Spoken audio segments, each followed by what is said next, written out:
We can begin now. So ladies and gentlemen, good morning, good afternoon. Thank you for joining us for this online seminar of the Illiberalism Studies program at the George Washington University. We are here today to discuss Arnaud Miranda's latest book called The Dark Enlightenment, Understanding Neoreaction.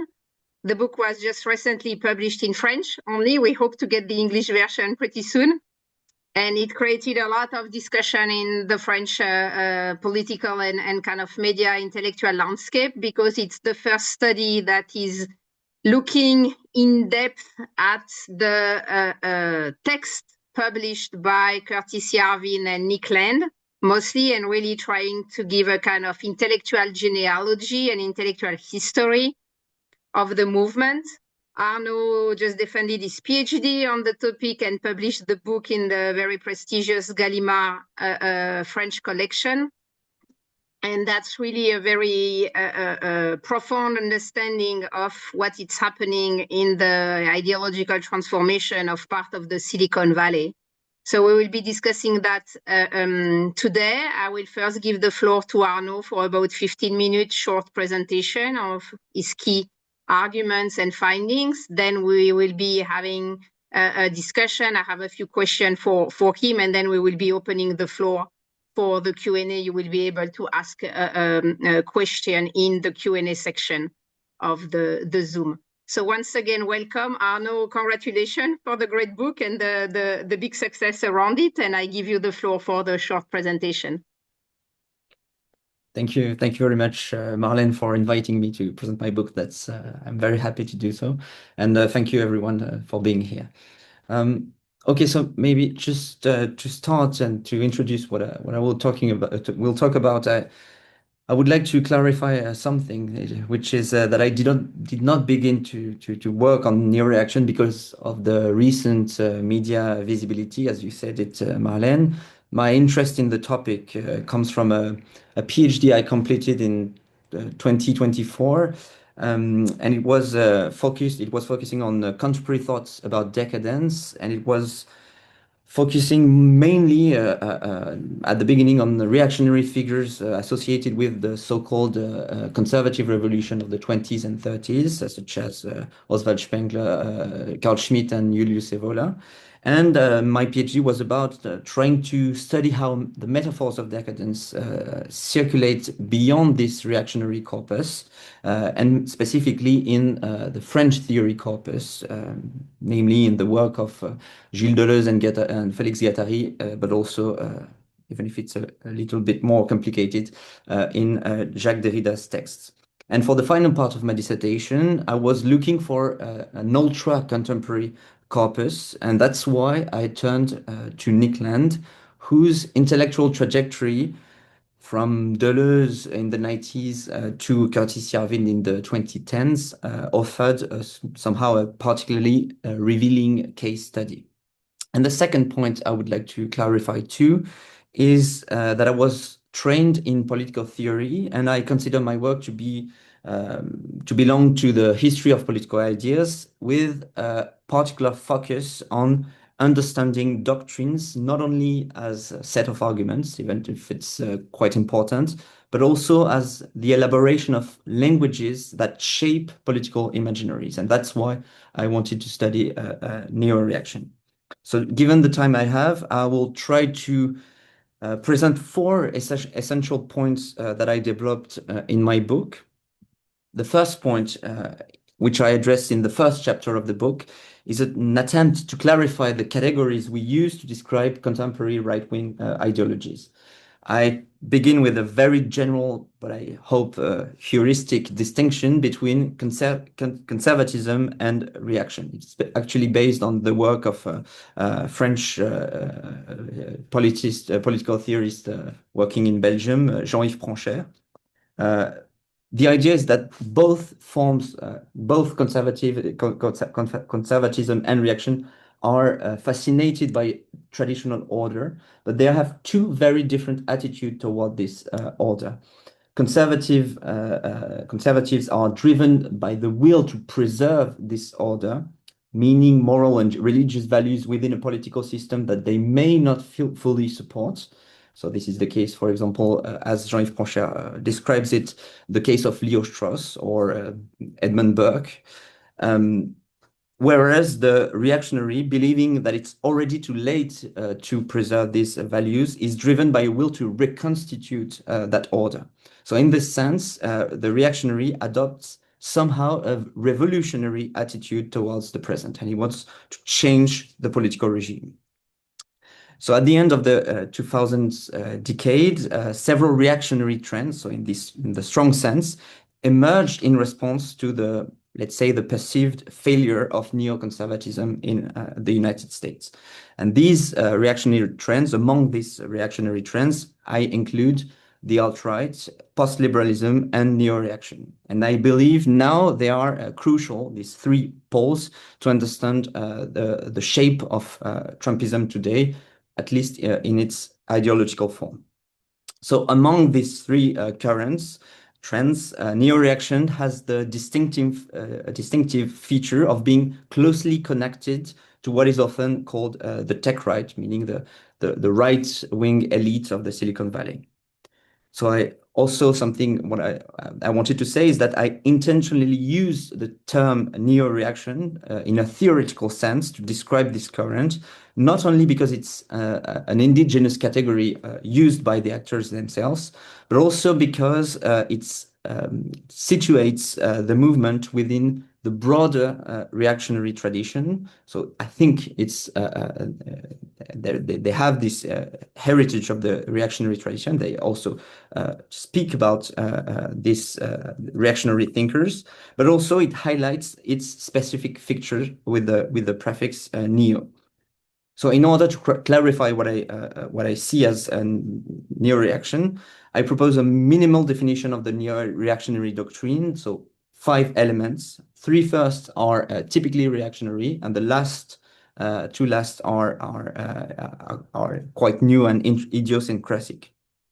So in order to describe it very quickly, I think the 5 elements would be first, the idea that natural inequalities should be reflected in the social order. Second, a form of anthropological pessimism that justifies absolute sovereignty on the basis that human violence is necessary. Third, the rejection of democracy as an inefficient and corrupt regime.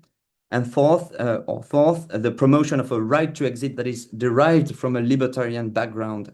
And this right to exist is supposed to replace the concept of citizenship. And fifth, a strong technological optimism that is often expressed by almost all the actors through a form of futurism. That can be also accelerationism, for example, for Nickland. So that's why I use the word neo-reaction. So the second point, which is to me very important in terms of research that I emphasize in the book, concerns the way neo-reaction initially developed almost exclusively on the internet. So before being politically appropriated in a second moment. So to me, this phenomenon of digital circulation and production of political ideas opens an important field of research for history of political ideas. So in the second chapter of the book, I've therefore outlined a brief history of neo-reaction that highlights its specific digital dimension. So basically, to give you the main moment of my argument, I try to identify 3 main phases of the development of neo-reaction. So the first phase from 2006 to 2012 corresponds to the genesis of the constellation. So largely with the elaboration of the doctrine by Curtis Yarvin, who was at the time writing under the name Mencius Mollberg.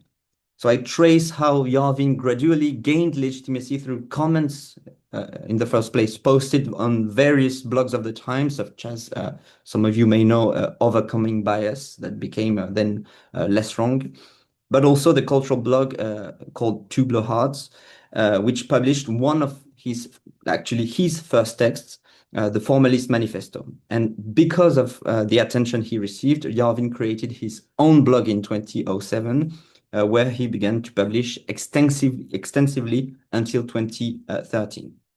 And the second key moment occurred between 2012 and 2014 when Nick Land, the second most important actor of this constellation, published a series of essays entitled The Dark Enlightenment. And because Land had this unusual intellectual background, he was a former philosopher at the University of Warwick and leading figure of the cybernetic cultural research unit, sort of avant-garde left-wing intellectual collective. It brought Neoreaction to another public. And advocating an accelerationist perspective, Land argues that one should embrace the destructive forces of capitalism, and neo-reaction would be the best option in terms of politics to accelerate capitalism. So the publication of this series of articles, The Dark Enlightenment, gave neo-reaction new visibility and, above all, triggered what's very interesting in this process, a sort of a movement that began to constitute itself as an online community. That's why I call this moment crystallization. So from 2013 onwards, I can observe a multiplication of blogs. Land himself talks about this moment as a Cambrian explosion, so in comparison with the apparition of life. And within a few months, the constellation became significantly denser. And there is a phenomenon that is quite interesting because bloggers began to develop explicitly strategies of self-definition. They acknowledged the diversity of their origins, mapped the digital right, distinguishing different branches in order to establish minimal doctrinal foundations. So there is a self-identification as neoreactionary. And as tools to produce this doctrine, this synthesis, they use infographics, diagrams, bibliographies, reading lists, and even the idea of a neoreactionary canon, which is a PDF with important text. So I just give you some images of this production that is, I think, very interesting in terms of history of political ideas. So this is the trichotomy, the basis, the idea that neoreaction would be at the intersection of the different trends of the right. So from the perspective of the history of political ideas, this process is particularly interesting because it shows how through exchanges and digital intertextuality, this constellation gradually acquired a certain theoretical coherence. And the first phase extends from roughly 2014 to the present, and it must be studied even with more precision. But what is interesting is that they tried to institutionalize a neoreaction online, and it failed. However, there was a second movement that was quite important, is the political appropriation among Trumpists, and mostly through the action of Peter Thiel. Curtis Yarvin was introduced in economic and political elites. We can talk a little bit about that in the Q&A. The third point of my book, which I would like to briefly mention, even if it's most chapters of the book, concerns the analysis of the ideological production of figures such as Curtis Yarvin, Nick Land, Spandrel, which is a pseudonym, Costin Lamariou, which is also known as Bronze Age pervert, BAP, Zero H.P. Lovecraft, as well as tech figures that have ideological productions such as Peter Thiel and Mark Andreessen. I tried to show that there are significant differences, theoretical differences between their theories. For example, the relationship between technology and politics between Land and Yarvin, it's the reverse. Yarvin thinks of tech as a means for sovereignty. Land thinks of neo-reaction as a means for acceleration. However, they share one crucial common feature, which is, I think, very important. Their imagination of the future is built around the obsession with bringing politics to the end, or what I describe as a drive towards a post-political world.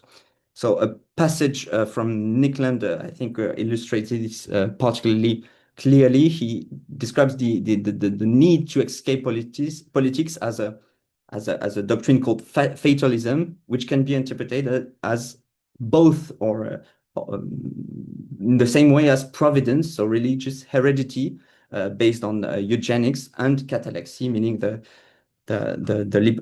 libertarian sense of it. Finally, the last point, very quickly, concerns the question of what democratic forces should do in response to this particularly radical illiberal ideology. I believe there are two main actions that are especially important.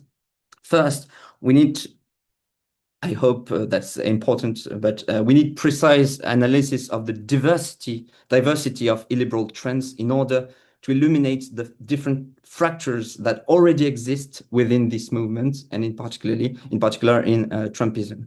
So why is it particularly evident in the case of Trumpism? Because I think even if post-liberals and neo-reactionaries, for example, may currently form alliances, they nonetheless have important ideological differences. And they both differ significantly from the alt-right, which is essentially populist. We should therefore avoid adopting the narrative that presents Trumpism and every illiberal movement as homogeneous and as irresistible, because I believe that's not the case, at least ideologically. And second, I think this is also an important point. It's crucial to reactivate democratic political imaginaries in order to escape the situation in which Democrats are reduced to play a conservative role, merely defending and sort of inherited values of the Enlightenment, because that's precisely the position neoreactionaries put Democrats into. So this is a key challenge for political theorists. Reactionary thinkers, and especially neo-reactionaries, have largely colonized the imagination of the future, and I think counter-narratives are therefore necessary to conquer this future back. And I hope Marlene will not disagree with me on this, because I believe this is precisely what she's doing with the concept of Viva Utopia that she recently developed. Thank you very much for your attention, and I'm hoping that we'll have a good discussion on this. Thank you so much, Arnaud. Yeah, great presentation. I think it's giving us a lot of the meat you have in the book. Some question I would like to ask you before we open the floor for question, and for the people who are on the virtual room, feel free to already ask your question in the Q&A section. Arnaud, I wonder if you could add a little bit of the two different social cultural contexts that you had between Nick Land in his British kind of underground countercultural circles, and Curtis Yarvin in the Silicon one, right? How do we explain that? How do we move to this kind of countercultural tradition that was for very long seen as more kind of leftist or progressist? And then we see this kind of personalities shifting to the right. So could you give a little bit of these two kind of contexts that are both different, but it's the similar trajectory? Yes, so that's the comparison between Yarvin and Land. I think that's very, very, very important and very enlightening. But first, before I answer directly the question, there is something also very interesting in the trajectory they have and regarding their online identity, because Nick Land was well known as a philosopher, as a special kind of philosopher since the 19th, because he was let's say, identified figure of what could be called a post-Marxist intellectual trends that were interested in cybernetics. And from the 90s to now, he kind of hid himself to online using more and more pseudonyms, and now he's hidden on X and not really active, let's say, in his own name. And Curtis Yarvin was exactly the opposite trajectory. He was completely unknown, writing always under a pseudonym, and now he's mediatized, or he has media exposure. So that's the two trajectory are perfectly. It's a. I don't know if you use the term in English, but the chiasmatic. It's a cross, literally. So I think the comparison is very helpful to understand that it's more complex than just some bloggers unknown, and then they are appropriated by politicians. It's a bit more complex than that. And we have to look at the individual trajectories to enlighten this, to shed light on this. And to answer your question, yes, there is a huge difference, mostly and first about the intellectual formation of the two individuals. So Nick Land is a philosopher. He's trained in philosophy, and his first texts are mainly history of philosophy texts. So he tries to offer a response to Kantianism using Deleuze, using Bataille, and it's a sort of exploration of the negative, so what's beneath the phenomenon, he says, and that's what acceleration is about, and that's the reason why he linked to this avant-garde group called the CCRU. It was the idea to think his place in this counterculture was to try to think about what could be a future, a post-human future. So that's what led him to be interested in technology and capitalism as a force to create a new humanity. So his intellectual trajectory is coming to transhumanism from the left because the idea was to think about the negative in terms of history of philosophy as a response to Kantianism. Curtis Yarvin is completely different. He's trained in engineering. He's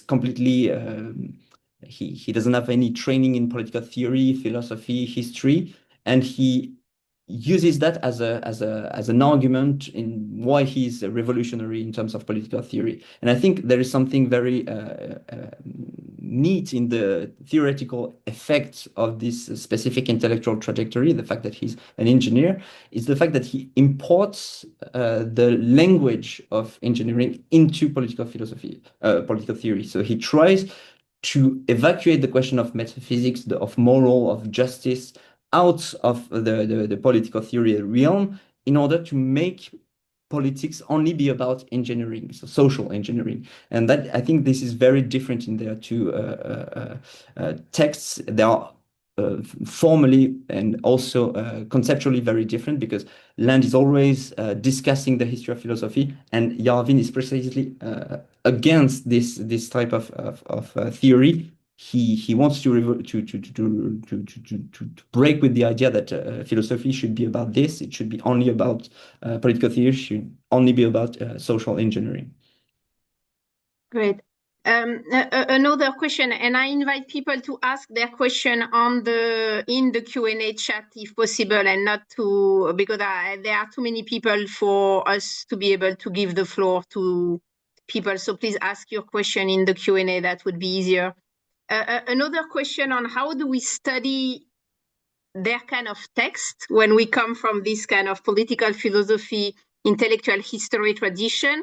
While many things are digital, it's a lot about memes. It's a lot about, pop culture, science fiction. I mean, how do you combine, the different level of the texts, things that are super abstract, where you can really see a long kind of classic, thick intellectual theory, and things that are very kind of contemporary in their, their humor, their cultural references, or even their style. It's visual, not textual. So how do you approach that as a scholar? Yes, so that's a strong methodological point, and it's not completely. I'm not completely fine with what I've come so far with the method. Especially something that I want to insist on is that I presented now the social media, their online production as something very coherent, but actually these platforms, they evolve. And it's a dynamic redefinition of the design of this platform, and I observed something complicated to deal with as a researcher, because it was easier to study their old texts because it was on blogs that was on the Internet Archive that could be found. You could retrace the interactions between blogs, the comments, etc. So because it was fixed. and it was way more complicated when around, let's say, 2014, 2015 appeared Twitter and later X, because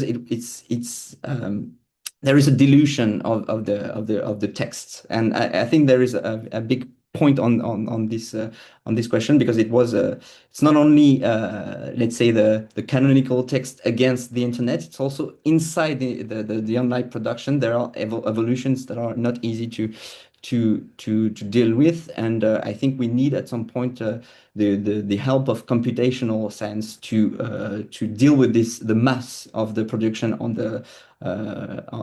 the social media.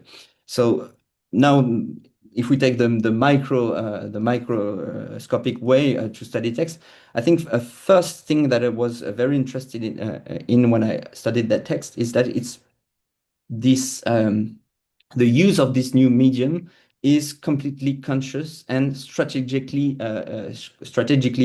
included in their political theory. So, for example, Yarvin talks around 2008 about what he calls passivism against activism online, because he theorizes the idea that, and then this critics this idea comes up during the first Trump campaign, because they neoreactionaries, they all support Trump, but they criticize populists and the alt-right, because Nick Land, for example, this says this is not us, because of this use of the online space and the public space in general.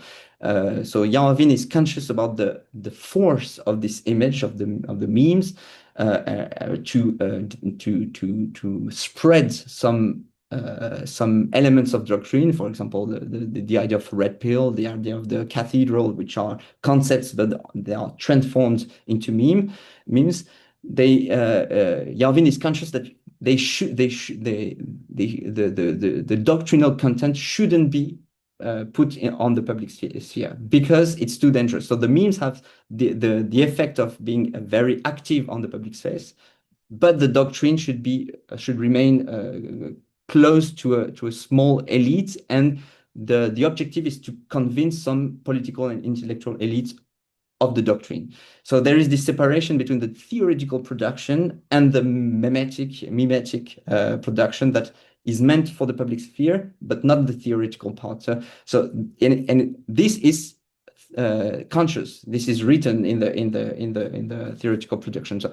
So I think there's two wrong ways to study these elements, this relation between let's say cultural production and doctrinal production, is to not take them seriously, saying that it's just bloggers and jokers and they don't have any intellectual production. Actually, that I think I proved in my book that it's not the case. They actually have an intellectual production, theoretical production, political theoretical production, but we shouldn't do the contrary and think that it's a canonical kind of production. That's between the two, and that's, I think, the new kinds of ideology that we may see appear, or maybe have appeared already. This is a mix between the two, and I think to take them seriously, we should take them both as a theoretical object, but also as a cultural object. Yeah, that's a great point, and maybe to kind of follow on that, but make the focus broader. Would you say how do you connect them to libertarianism? Would you say that they are connected to it in one way or another, on their kind of extreme individualism, but also broadly, how do we think this kind of big tech, ideology for that seems to be libertarianism, and at the same time, in practice, Palantir and others are penetrating state structure. I mean, they are living on public money and penetrating state structure. So what does that, do you see that two worlds dissociated, like you are anti-state on the paper, but in practice, if you have businesses, you go there? Or is there still an intellectual way to get these two trends connected? No, that's a very important question. I didn't talk about it, but it's an important part of the book. Yes, it's actually they describe themselves, at least Yarvin, for example, as disappointed libertarians. So it's neoreaction is built on the libertarian paradigm on a specific way, not libertarianism in general, but what we call paleo-libertarianism. So this specific branch of libertarianism that mixes cultural conservatism and libertarianism.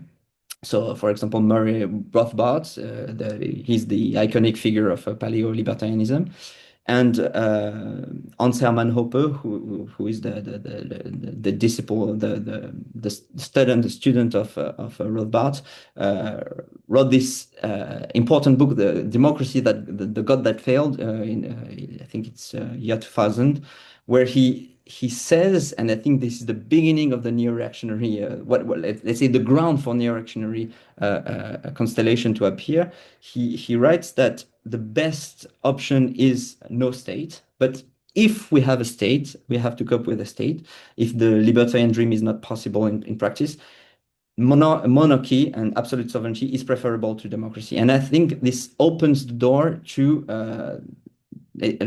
what I call in the book post-libertarians. So libertarians that agree with the libertarian principles epistemologically, so in the way to describe relations, social relations, power, etc. But they think it's completely impossible to apply in practice. So we have to go through this authoritarian regime that conditions the possibility of some form of libertarian space inside the state. So absolute sovereignty as the condition for a sort of libertarianism, limited libertarianism. And it's very interesting to see that Peter Thiel has the exact trajectory going from paleo-libertarianism in the 90s to now neoreactionary position. And which I find very interesting is that he had this period in the 2000 decade. He has this post-libertarian hope that we could create some microstates outside the state. So it was somehow already disappointed about the possibility to convince people democratically that libertarianism is the best option. But it was the idea of secession. And after I don't know if it's Yarvin that convinced him, but when after in the year 2010s, in the decade 2010s, he became more and more statist, and it's interesting to see that he's as an entrepreneur, he also has two different projects at the time. PayPal is way more libertarian than Palantir, and the new let's say the new ideology he defends corresponds regarding the states way more the neoreactionary form. So there is this, it's the definition of ideology, but there is an intrication between material projects, technological and political project, and what they produce ideologically. So I think there is a very it's coherent with his background, but Peter Thiel connects with neoreaction because also of Palantir, which is because neoreaction is way more compatible with Palantir. And we also see it's not only about Peter Thiel, but if you read Technological Republic by Alex Karp, there is the same trajectory, but joining somehow a post-liberal conception of the state with this comeback to the Republican conception of the constitution. So there is this opportunism both by Thiel and Karp joining these new forms, new ideologies because of their technological and political project. Yeah, that's super interesting. Thank you so much. Maybe I will begin reading the question because there are tons of them. So I will stop asking my own question and kind of read the question we received. Let me begin so you don't have to read them. One first question that follow what we are discussing. Why many of the thinkers are proposing a monarchy and use the language of monarchy, not the one of dictatorship? And how do they think the king would be chosen? Would he be naturally imposing himself? Would it be by force? Would it be selected? So do they explicitly say how they see it coming? And then linked to that also, can you elaborate a little bit more on the notion of accelerationisms and what relevance economic theories or economic imaginaries have for the movement? Let's begin with these two questions. I will kind of pack them together gradually. Thank you very much.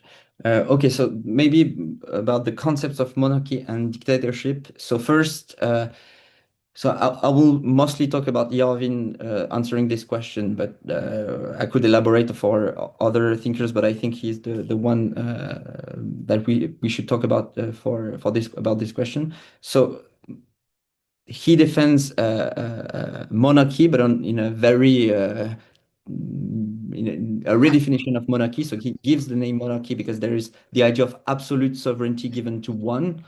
So it's monarchy on the very, let's say, grammatical sense. The noun suggests this power, the power to one. So that's that's in this sense that he uses the term.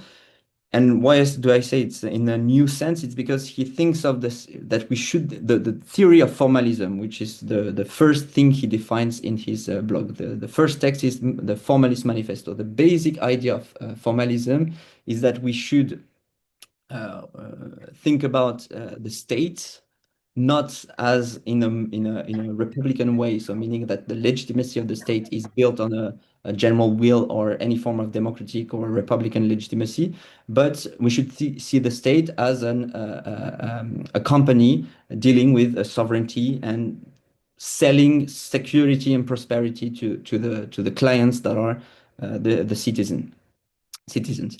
So basically, as what Yarvin says is, if we accept this premise,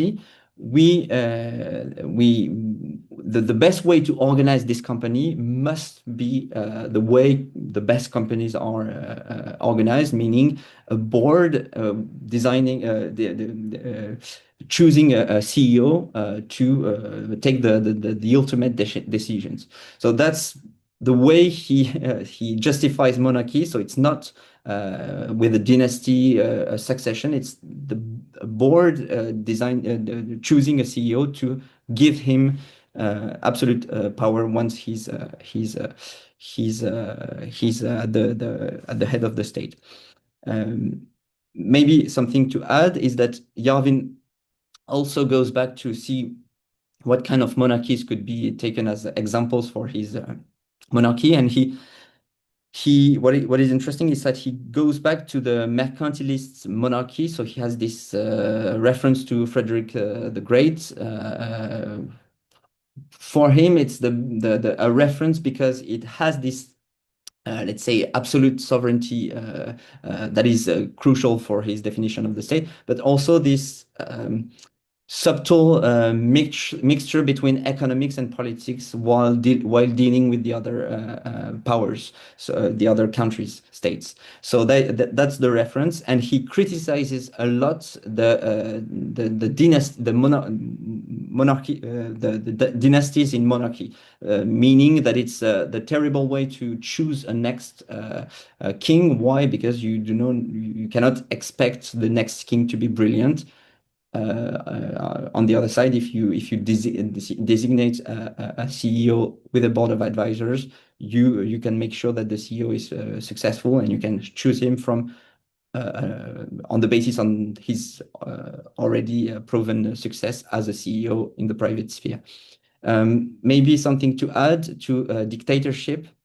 Yarvin talks sometimes about the dictatorship, so he distinguishes largely the dictatorship from monarchy. Dictatorship is just the one way to get out of democracy using absolute power at point. So it's transitory. So he defines a few ways to make the transition from democracy to monarchy, and dictatorship is a possibility, and it's I think meaningful that he sees Donald Trump as a dictator, not as a monarch. He doesn't believe at all that Trump would be a good monarch because he's not rational, but he's a good dictator because a dictator is necessarily a populist, because you have to take ground on the democratic system to take power. So the dictator is the one that will take power, but it's not he will not become the good king. So monarchy and dictatorship are two different things. I'll try to be a bit brilliant. Thank you. Yeah, because there are still a lot of questions, but that was a super Sorry about that. interesting point. I don't think many of us knew the kind of differences between the dictatorship and the monarchy arguments. two questions that are really more in depth in the kind of the political philosophy aspect. How much do you see that as a kind of Nietzschean repackaging of Nietzschean arguments and a kind of biologisms with eugenic arguments, for example, that make their narrative pretty similar to fascism? And then second question, how is the work of René Girard addressed by Yarvin and Land, given its importance for Peter Thiel and G.D. Vance? Yes. Okay, so about Nietzsche, and I think it makes sense to link it with the question of accelerationism. So now it's more about Land, I think. Land, the definition of accelerationism for Land is that he takes the concept of deterritorialization of Deleuze and Guattari. So the idea that there are forces in every order that exists, social, familial, whatever, sexual. There are forces that deconstruct the order, and he sees, and that's already a bit what Deleuze and Guattari say that capitalism is this kind of force. So he thinks as a leftist at the time that capitalism should not be feared, but used as a force of deconstruction, and it becomes through the 90s and then the 2000 decade, more and more pro-capitalist per se, not for inventing a new world because of this force of deconstruction. So he says that capitalism couldn't be, there is nothing after capitalism. Capitalism is this force of auto-destruction that is just creating a constant destruction, and that we should wish for this because it invents new kinds of lives. So that's the basis of accelerationism, and it's very different from what we see sometimes in the word is sometimes used to describe right-wing accelerationism as hoping for a racial war. I think it should be distinguished for between the two senses of the word.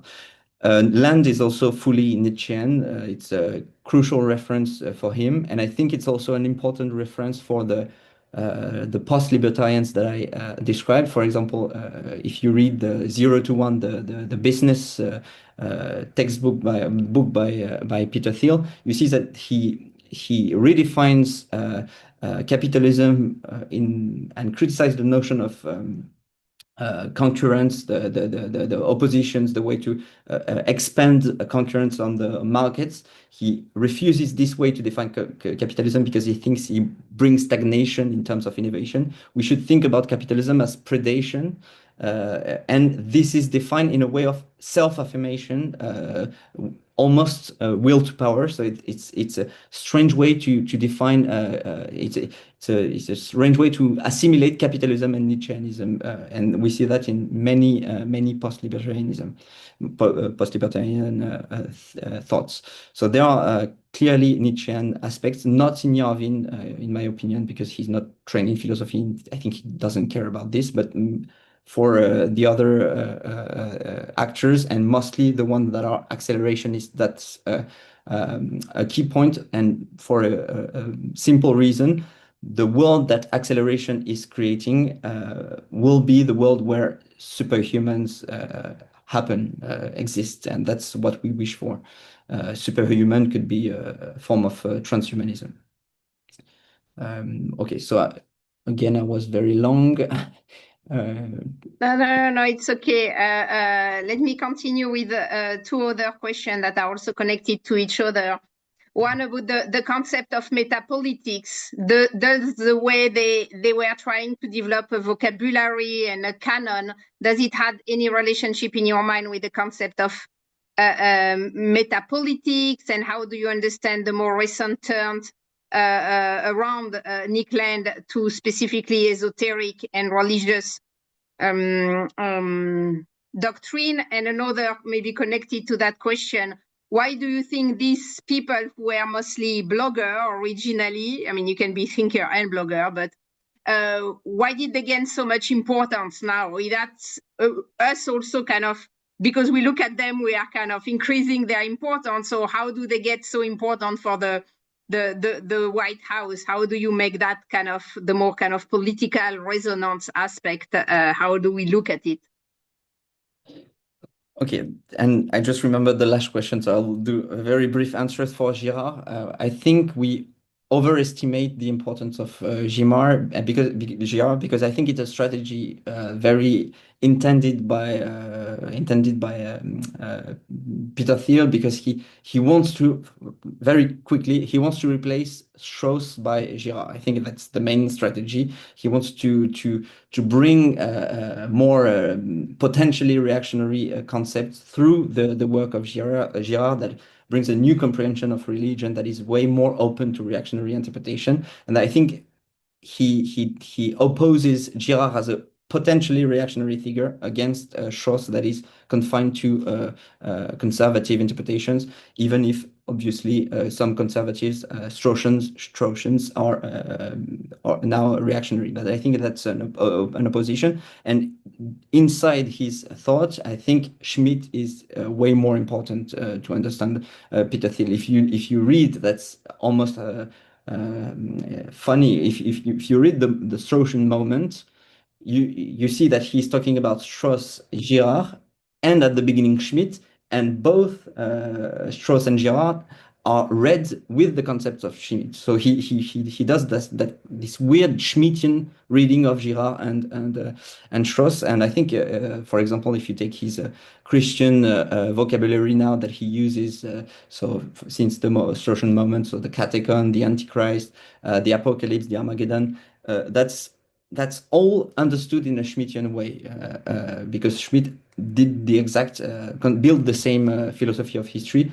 Thiel just adapted to technological acceleration, because Schmitt was obviously critical of technology, but that's the same structure. About metapolitics, I think I don't use the term because it's, to me, it's already used largely, and it was built by Alain de Benoist in France. So I associate the term with Alain de Benoist, who defines his own strategy like this. So maybe I'm not comfortable using the term just because it was forged by him, but I think it's a great way to understand the fact that theoretical production uses some cultural means to achieve ideological effects or political effects. So I think if it means this, I completely think that their strategy was metapolitical. About esoteric writings by Land, so it's not recent writings, actually. It was already present in the 90s, and I talk a little bit about that in the book, but it's elaborated in a French theory background. So this is the same obsession.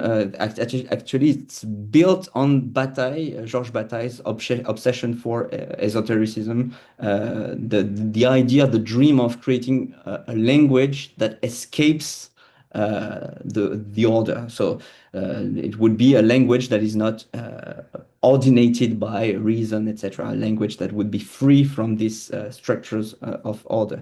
So he actually writes his work of fiction in the 90s absolutely in this spirit, and it's not from the right-wing perspective. It's actually from a French theory perspective, using Bataille, Antonin Artaud, etc. And he also, during the second part of the 90s, he tries to write non-legible, non-understandable texts, trying to make us imagine what could be a world with non-human intelligences. So it's already there at the time.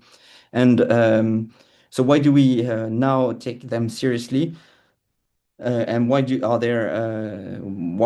are we talking about them now? That's the question. I think the strong thing that I want to insist on is that I think we have to admit that this is kind of a counterculture. So I don't know if it's the right concept to describe this, but they presented themselves as marginalized. They were somehow marginalized, even if some of them were certainly not publicly, but as a group on the internet. They were on the margins of internet, and they built their identity, their ideological identity, as a marginalized group that opposes a global ideology, which is progressivism. And I think this rhetoric of counterculture, presenting themselves as counterculture, makes it very tempting for a radical right-wing new movement, just such as Trumpism, to use that, to appropriate this in order to present themselves as new Republicans. And to I think, and it's also in the text, most of the neoreactionaries oppose conservatives. So the clearest enemy of Yarvin, when he's writing at the beginning of his blogs, obviously it's progressive, but in general. But I think what he thinks, the ones he thinks about is conservatives as traitors. And I think the way Trumpism now appropriates this counterculture of these ideas is because it can present itself as a counterculture. And it's not only in the US. I think we have exactly the same thing in France, for example, which where we have this internet culture. It's not very theoretical as it were for New Reaction, but we have some elements of counterculture that is essentially digital and extreme right wing, and it's now used by some media, right wing media, and more by politicians. So this, I think, is just the fact that it's very valuable as a political party if you want to present yourself as a rupture with the old right-wing party, to use this counterculture as a means. So it doesn't mean that now the whole Republican elite is neoreactionary. Obviously, that's not the case. But I think it's now in the landscape of Trumpism, and it's useful to use it as a way to differentiate it from old republicanism. And maybe the last two questions, Arnaud, that are kind of a broader one about the transnational resonance of the neo-reactionary movement, because it's very American or very Anglo-Saxon by many aspects. So do we see a kind of resonance? Does it kind of has some impact, for example, in continental Europe, or is that difficult to translate? That aspect, especially maybe the libertarian one, or the kind of the exiting, one. And another one on how much do you think it's a reaction to the woke movement, and like this last kind of 10 years or like 6 years with, social justice, Black Lives Matter, Me Too. I mean, how much that kind of reaction to a cultural, societal transformation is important in the way they present themselves, or is that totally secondary, both for them and for the way we are analyzing them? Yeah, that's two important questions again. Yes, for the transnational question, so I will try to. I have to be modest in my answers, because that would be the next step for me. That's my next research project. But I think there are two aspects of this transnational circulation of neoreactionary ideas. First, there are some elements that circulate. So, for example, around Milei in Argentina, there is this intellectual or ideologist, Santi Caputo. So I'm not a specialist of Argentina, but he is Yarvinian. So he reads Yarvin, he quotes Yarvin. He has several accounts on X where there are plenty of reference to Yarvin. So there are direct connections. There are also direct connections in France, for example, and Italy, which I know a little bit less, but elements I've discussed with Italians, and apparently it's quite active there, especially in neo-fascist movement, because the transhumanist and technological aspect is quite compatible with the futurist aspect of fascism, which is not perfectly the case with the old far right in France, for example. But in France, we have some accounts, for example, which were neoreactionaries way before this had media exposure. For example, around 2010 17, 18, we had several accounts that were explicitly neoreactionaries, and they were translating the main texts in French. They now, because of the media exposure, they published the text in a publishing house. So there are some active members of the neoreactionary constellation in Europe, but I think it's quite confined to the online space. So I don't see political parties actively take up that ideology now.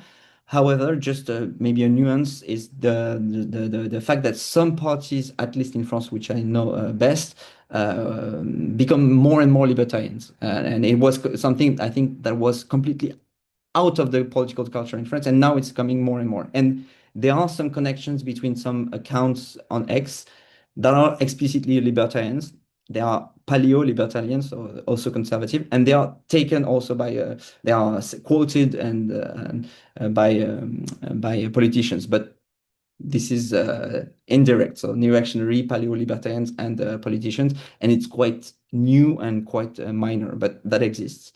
And the second big aspect of transnational circulation, I think it's just hypothesis because I have not worked on this, but I think this is very important, is that the illiberal elites discuss this text in different places. And for example, I think we can talk about, for example, Alexander Dugin in Russia. He is obsessed with neoreactionaries, so he posts a lot about them. He reads them. He did recently a live interview with Nick Land on the internet. So some Russian intellectuals seems to be interesting in neoreaction, even if this seems to be a very different ideological project. And this is just a few intuitions or things that I was told, but there are also visibly people in China reading neoreactionary discourses, and in India. And these two poles visibly were interested in neoreaction because of the Silicon Valley, because of the engineers in Silicon Valley, the nationals, so the Indian and Chinese engineers in Silicon Valley that were acclimated to these ideas. But that's all just hypothesis, and it has to be confirmed. But that's I think another kind of circulation that is not expected but very important.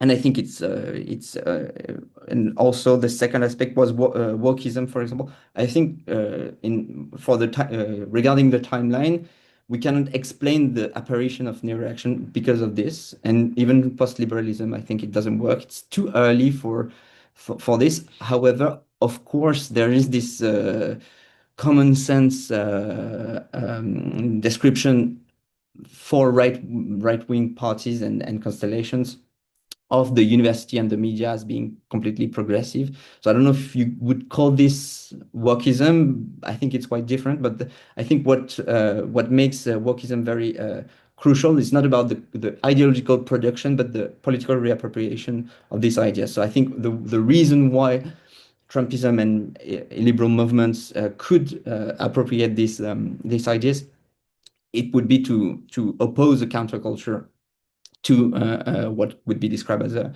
dominant culture. Wonderful. And maybe I know we are super short on time, but I want to add one more question because I think it was an important one.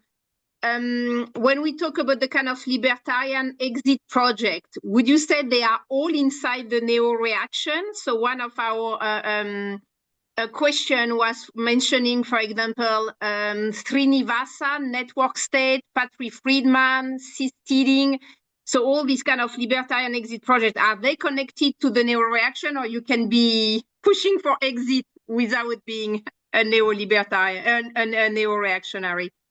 Yeah, that's a hard question, because I think what they share in common is this position that I describe as post-libertarian. So they are all post-libertarian, meaning they are escaping the traditional, let's say, the traditional framework of libertarianism to invent new political forms.